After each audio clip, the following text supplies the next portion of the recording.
اس دفعہ جو بجٹ آیا ہے اس کے بارے میں اکثر اکانومسٹ یہ کہہ رہے ہیں کہ وہ نہ بھی آتا تو خیر تھی، ٹو بی کنٹینیوڈ لکھ دیتے، مطلب جو پچھلے والے کوئی چلائی جائیں. تو یہ مطلب اگین مجھے تو بجٹ کے جو فارمیٹ ہے اس کے بھی اعتراض ہے کہ ایک گراف ہو جس میں نمبرز لکھے ہوں، آپ کو پتہ لگ جائے گا کہ اگر ٹیکس سگریٹ پہ بڑھ گیا ہے تو اس کا مطلب ڈسکریج کر رہے ہیں، اگر کم ہو گیا تو اس کا مطلب انکریج کر رہے ہیں. وہ جو تحریریں لکھی ہوتی ہیں بیچ میں کہ ہماری ایگریکلچر ریڑھ کی ہڈی ہے، یہ بتانے کی کیا ضرورت ہے؟ مطلب نمبرز سے پتہ لگ جائے گا کہ ریڑھ کی ہڈی ہے یا نہیں ہے. میرے خیال میں جو یہ بجٹ آیا تھا، اگر اس کے اوپر ایک اسی طرح کا کچھ چند کاغذات کے اوپر چند ٹیبلز ہی درج ہوتے تو جو اس کی بیسک ریکوائرمنٹ تھی وہ پوری ہو جانی تھی. لیکن اب بس وہ تقریریں کرنی پڑتی ہیں اور کیا کہتے ہیں وہ خانہ پوری جو ہے وہ میرے خیال میں وہ کرنا ضروری ہے. لیکن یہ بجٹ جو ہے جس طرح سے اب دیکھیں جس قسم کا بجٹ آنا چاہیے یا جو ہماری ترجیحات میں شامل ہونا چاہیے، ہمیں کہیں سے وہ نہیں ملتا.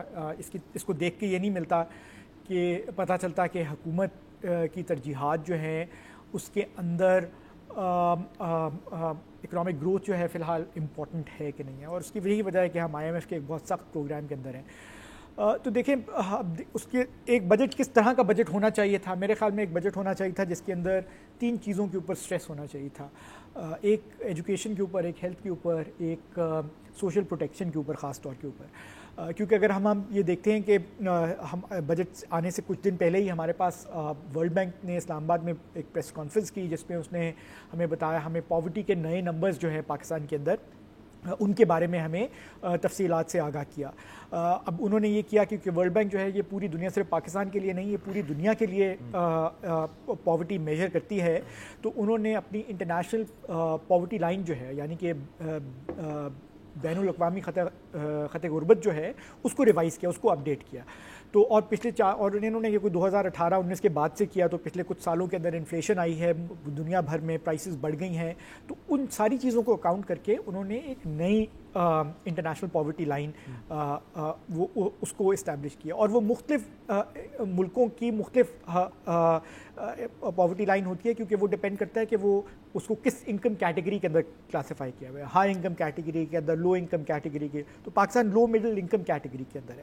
اور ان ممالک کے لیے خطہ غربت جو ہے اب وہ $4.20 کے اوپر ہے. تو اس نمبر کے بعد پتہ چلتا ہے کہ جی ہمارے پاس کوئی 45% لوگ، 44.7% لوگ جو ہیں، 45% لوگ کم از کم خطہ غربت سے نیچے رہتے ہیں یا اس کے اوپر یا اس سے نیچے رہتے ہیں. تو یہ تقریباً 11 کروڑ لوگ بنتے ہیں پاکستان کے اندر.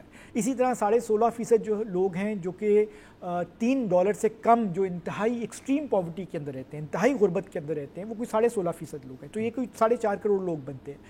تو پاکستان کے اندر یہ نمبرز جو ہیں پچھلے 5-6 سالوں میں کم ہونے کی بجائے یہ بڑھ گئے ہیں. تو اس موقع کے اوپر تو اچھا ایک اور بھی بات جو ہم یہ بات کہتے رہتے ہیں کہ جی اچھا پاکستان کے اندر جو اکانومی، پاکستان کے اندر جو ایز میں چونکہ میرا تعلق جو ہے وہ پڑھانے لکھانے سے بھی ہے، میں ایک یونیورسٹی کے اندر پروفیسر بھی ہوں، کچھ میرا تحریر و تحقیق سے بھی رشتہ جڑا ہوا ہے. تو پاکستان کے اندر تحقیق کرنے میں سب سے جو معاشیات کے اوپر تحقیق کرنے میں ایک سب سے بڑا جو ہمارے پاس پرابلم آتا ہے کہ ہمارے پاس ڈیٹا جو ہوتا ہے وہ اپڈیٹڈ نہیں ہوتا. تو ہمارے ورلڈ بینک نے بھی یہ جو اپنے جو پاورٹی کے نمبرز ہیں یہ جس ڈیٹا کے اوپر بیس کیے ہیں وہ 2018-19 کا ڈیٹا ہے. اس کے بعد وہ ڈیٹا جو تھا وہ ہر 2 سال بعد اپڈیٹ ہونا چاہیے تھا، یعنی کہ 2020-21 میں وہ اپڈیٹ ہوتا، پھر وہ 23-24 میں اپڈیٹ ہوتا، اور اب تو اس کی ایک تیسری ویو آنی چاہیے. لیکن وہ اس کو ہم house hold integrated economic survey کہتے ہیں، یا house hold income expenditure survey بھی اس کو کہتے ہیں. پاکستان لیونگ اسٹینڈرڈ میجرمنٹ، یہ 2 سرویز ہوتی ہیں جو کہ حکومت ہر 2 سال بعد کرتی ہے. تو یہ ہم نے 2018-19 سے نہیں کیا. تو انہوں نے اپنا جو ورلڈ بینک نے اپنی کیلکولیشن جو ہے وہ 2018-19 کی ڈیٹا کے اوپر کیا. اور کچھ لوگوں کا تو کہنا یہ بھی ہے کہ جی اگر یہ نیا ڈیٹا آ جائے، ٹھیک ہے، جو اگر نیا حکومت سروے کرتی ہے تو ہمارے پاس پاورٹی کے نمبرز جو ہیں وہ اس سے بھی زیادہ بڑھنے کے چانسز ہیں. اور اس کی ایک وجہ یہ بھی ہے کہ پاکستان کے اندر جو پچھلے 4-5 سالوں میں ہمیں 2022 کے اندر ایک بہت وسیع پیمانے کے اوپر سیلاب کی تباہی کا سامنا کرنا پڑا، اس کی وجہ سے ہمارے ہاں پاورٹی جو ہے وہ بڑھی گئی ہے ایسی چیزوں کی وجہ سے بنسبت کم ہونے کی وجہ سے. سبسکرائب کریں اور بیل دبائیں تاکہ کوئی خبر رہ نہ جائے.